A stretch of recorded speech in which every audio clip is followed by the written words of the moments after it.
हम लोग British criticism करेंगे। हमने अभी तक अपने क्रिटिसिज्म की लिस्ट में एंशिएंट ग्रीक क्रिटिसिज्म सारा कंप्लीट कर लिया है। हम लोग प्लेटो, एरिस्टोटल, हॉरेस, लिंजाइनस सारे राइटर्स कर चुके हैं मेजरली से।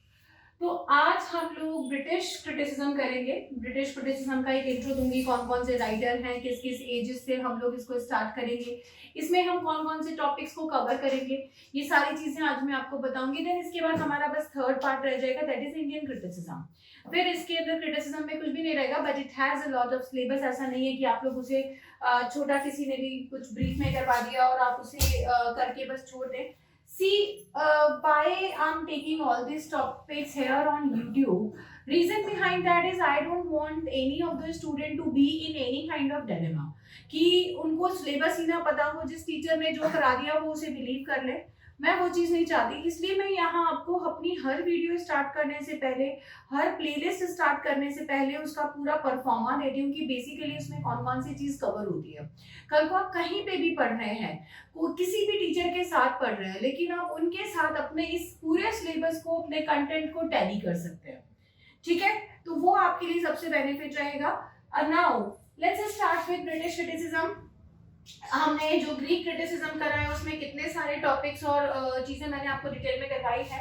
नाउ इसके साथ जब हम ब्रिटिश क्रिटिसिज्म स्टार्ट करते हैं तो एक चीज हमेशा ध्यान में रखिए, क्रिटिसिज्म कब स्टार्ट होता है? क्रिटिसिज्म जब स्टार्ट होगा जब उससे पहले उसके लिए कंटेंट रेडी होगा। कोई चीज एग्जिस्ट करती होगी तभी तो हम उसका क्रिटिसिज्म करेंगे। अगर प्लेटो का क्रिटिसिज्म हमारे सामने था तो उसके पीछे होमर के सारे वर्क्स थे। Plato belongs to the Hellenistic classical age of Greek criticism, लेकिन classical age of Greek criticism से पहले होमरिक एज थी, पैरन एज थी। उसमें चाहे राइटर्स ने आपका क्रिटिकल वर्क्स के नाम पे ज्यादा कुछ नहीं लिखा था, हिस्टोरिकल वर्क्स ही लिखे थे, लेकिन एक होमर ने इतना लिटरेचर 2 बुक्स के अंदर लिख के दिया था जिसने क्लासिकल एज के राइटर्स को ग्राउंड दिया, जो कि प्लेटो से पहले वहां मौजूद थे, वो लोग लिख रहे थे। और प्लेटो के वहां पे अपना क्रिटिसिज्म स्टार्ट करने से पहले जो उसके contemporary writer like Aristophanes, Sophocles and Euripides वहां पे जो लिख रहे थे वो सब होमर का इमिटेशन कर रहे थे, इसीलिए उन्हें क्रिटिसिज्म करना पड़ा। सिमिलरली अगर हम ब्रिटिश क्रिटिसिज्म की बात करते हैं तो ब्रिटिश क्रिटिसिज्म भी इसलिए स्टार्ट हुआ क्योंकि ब्रिटिश क्रिटिसिज्म में जब लिटरेचर आना शुरू हुआ तो उसका क्रिटिसिज्म स्टार्ट हुआ, उसके नॉर्म्स स्टार्ट हुए। हालांकि English is a pigeon, English is एक ऐसी लैंग्वेज है जो कि कम्युनिकेशन या बिजनेस पर्पज से डेवलप की गई थी। एक न्यूली फॉर्म लैंग्वेज है ये। ग्रीक इंडियन लैंग्वेजेस की तरह पुरानी लैंग्वेज नहीं है, यूरोपियन लैंग्वेजेस की तरह पुरानी लैंग्वेज नहीं है। तो इंग्लिश में जब लोगों ने लिखना शुरू करा तो they started writing only historical works, जो भी हो रहा है बस वो लिख दिया, या बिब्लिकल वर्क्स, उसका कोई क्रिटिसिज्म नहीं था। Things came into existence from Chaucer, from Chaucerian period। उस टाइम पे हम मेजर पोइट्रीज को पढ़ते हैं, उस टाइम पे हम लैंगलैंड, वाइटलिफ, गोवर, Chaucer, even utopia, Thomas More, ये सारे गवेन डगलस, हम ये सारे राइटर्स को देखते हैं जिन्होंने मेजर वर्क्स लिखे। और हम इन राइटर्स को पढ़ के तब हमें समझ में आता है कि हाँ ये वर्क ऐसे लिखा गया, इसको इस तरीके से लिखा जा सकता था। Because that time when fall of Constantinople has happened during the 100-year war, तो उस टाइम पे जब इतना लिटरेचर बर्बाद हुआ and all the European scholars took the responsibility that we will remend it, we will reform it। तो जब European सारे स्कॉलर चले गए उस सारे लिटरेचर को दोबारा रीफॉर्म करने के लिए, तो किसी चीज को आप रीफॉर्म करोगे तो पहले उसके कंस्ट्रक्शन को भी तो समझोगे। तो everyone there who went to reform the literature, who went to understand the literature, came into knowledge कि लिटरेचर किस किस फॉर्म का है। उनको ओड समझ में आया, उनको सोनेट समझ में आया, उनको पिंडारिक ओड्स मिले, different form of literature, that is blank verses, they get to know कि ब्लैंक वर्सेस होते हैं। पोएटम मेजर समझ में आया, अलेक्जेंड्राइन लाइन समझ में, बहुत सारी चीजों से उन्होंने एनकाउंटर किया and they get to know about the drama and poetries, many types of. तो बेसिकली ड्रामा कौन सी एज में जनरेट होता है? ड्रामा इंग्लिश लिटरेचर में कब इंट्रोड्यूस हुआ? मैंने आपको इंग्लिश प्लेलिस्ट के अंदर भी ये चीजें बताई थी। तो हमारा ड्रामा इंट्रोड्यूस होता है 16th सेंचुरी के अंदर। 16th सेंचुरी में जब ड्रामा इंट्रोड्यूस हुआ तो लोग जो वहां पे रीफॉर्म करने के लिए जा रहे थे वही लिटरेचर यहाँ ऑक्सफोर्ड और कैम्ब्रिज में आके रखा गया। लोगों ने, स्कॉलर्स ने, लिटरेरी पीपल ने इनको पढ़ा and they get to know कि ये राइटर्स, ये चीजें इस तरीके से लिखी गई हैं। And then they encountered with, they came to know about criticism also, they encountered with Plato and Aristotle also। तो उन लोगों के सामने ये चीजें आई कि अच्छा, एक लिटरेचर अगर इस तरीके से लिखा जाता है तो उसको क्रिटिसाइज इस तरीके से किया जाता है, ठीक है, तो उसका क्रिटिसिज्म, और अगर एक लिटरेचर इस तरीके से उसके नॉर्म्स ये होने चाहिए, तो क्या कोई पोइट्री, क्या कोई ड्रामा उन चीजों को फॉलो कर रहा है या नहीं। They started criticising also. इसकी शुरुआत किसने की, या इसकी शुरुआत होती है आपके 16th सेंचुरी से। तो ब्रिटिश लिटरेचर कहां से स्टार्ट होता है, 16th सेंचुरी से। इसमें आपके कौन कौन से राइटर हैं, इसमें आपके आएंगे Stephen Gosson and Sir Philip Sydney.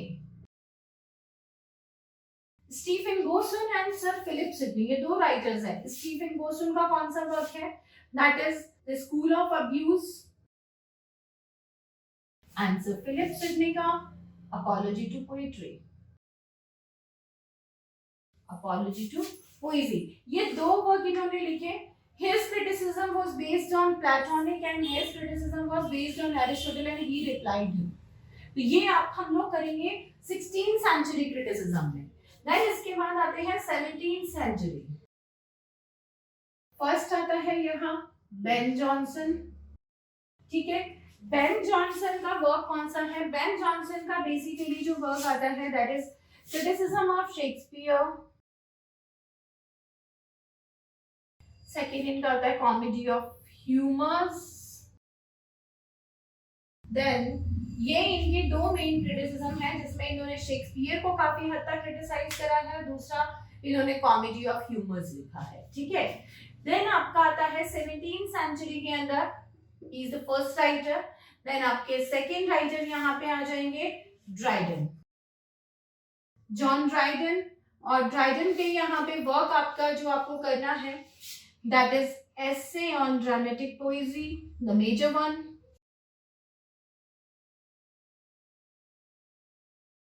and second work is essays। इसके अंदर आता है essay on fable, satire, heroic couplet, drama। Drama रहने दो क्योंकि वो उसमें कवर हो जाएगा, हमें तो ये तीन ही करने हैं मेनली, हमें केवल ये तीन ही करने हैं, तो we will go with these works, okay. Then यहाँ पे third writer of this age Jeremy Collier on the profaneness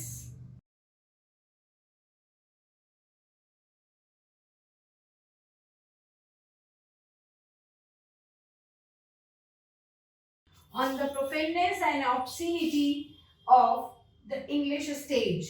ये आपका आ जाता है जेरेमी फोलियर का work. In this he criticized all the contemporary comedians। So these are 16th and 17th century writer। Let me rub it so that I will give you an idea about the other ages। मैं आपको जितनी भी ages है उन सबके सारे writers का एक परफॉर्मर दे रही हूँ। 18th century, हालांकि भी 17th सेंचुरी में भी राइटर्स हैं आपके, मैंने आपको दो राइटर लिखवाए हैं, दो अभी इसमें है। इसमें आपका आएगा Thomas Rymer and John Dennis. इनका आएगा मोरालिटी और इनका आएगा शेक्सपियरियन ट्रेजेडी। ये 17th सेंचुरी के हो गए। Then 18th century Joseph Addison, ठीक है। his ideas are based on Longinus and he talked about wit, okay। Then next is Alexander Pope and his work is essay on criticism। इनके काफी सारे works में इन्होंने छोटे छोटे क्रिटिसिज्म दे रखे हैं, हमें वो भी पढ़ना है, लेकिन मेन वर्क ऐसे हम क्रिटिसिज्म करना होगा. Then in 18th century another writer will be Samuel Johnson, and इनका वर्क आएगा यहाँ पे Lives of Poets. Lives of Poets, and second is Preface to Shakespeare. Preface to Shakespeare. Okay. Fourth writer of this time period is William Blake. And his work is not basically came under a particular title, but his is essays. He has written many comments and essays on different writers. Like for example, he has commented on Milton, he has commented on Shakespeare, even he has commented on Pope and Dryden as well. So there are several comments which can be asked in your examination. So we will do William Blake as well. Now, next will be 19th century. Now this is also a big century where many of the writers you have to cover. So इसके अंदर जो first writer आते हैं आपके, that will be William Wordsworth, and his work you all know, that is Preface to Lyrical Ballad. Then next will be S.T. Coleridge. Now S.T. Coleridge, and S.T. Coleridge का जो work है criticism का, वो आएगा यहाँ पे Biographia Literaria. Biographia Literaria, that is what we have to do in S.T. Coleridge. one working है, बहुत ज़्यादा कुछ नहीं है. So now third work P.B. Shelley. P.B. Shelley का कौन सा वर्क हम लोग इसमें देखते हैं क्रिटिसिज्म में? इसमें लव पीकॉक के अगेंस्ट उन्होंने लिखा था. तो यहाँ पे दो वर्क आ जाएंगे. वैसे इनका नेसेसिटी ऑफ एथेइज्म भी जो ऐसे है वो काउंट होता है, बट मेनली जो हमें करना है that is defence of poetry. Defence of poetry. So इसके अलावा अभी तो मैं first half of 19th century की बात कर रही हूँ. सो let me rub it so that we will continue in the same. ये तीन हमने करे, इसके आगे के मैं ऊपर ही लिख रही हूँ. Fourth Thomas Love Peacock, and इनका वर्क यहाँ पे आएगा four ages of poetry. Next John Keats, letters, and you know when he wrote the letters to his elder brother, there comes the term negative capability. Sixth,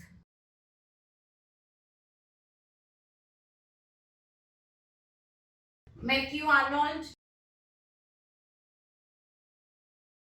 Culture and Anarchy, Essay in Criticism,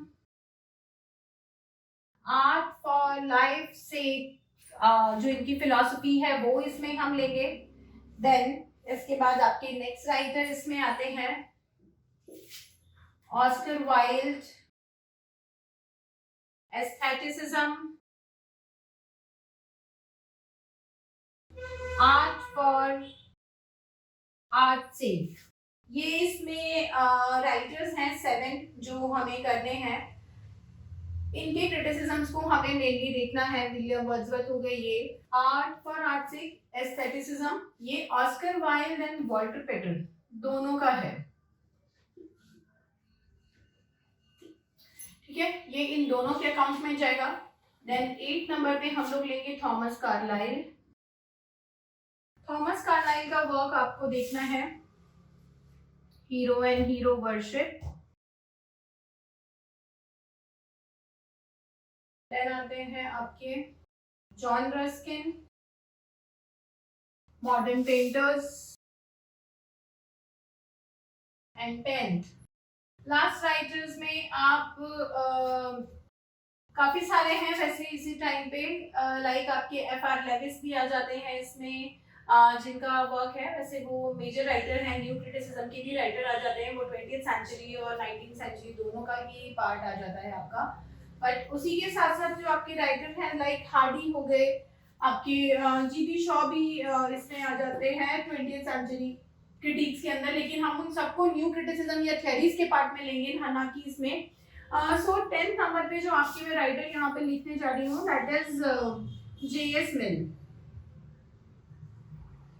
and he is a major writer about utilitarianism.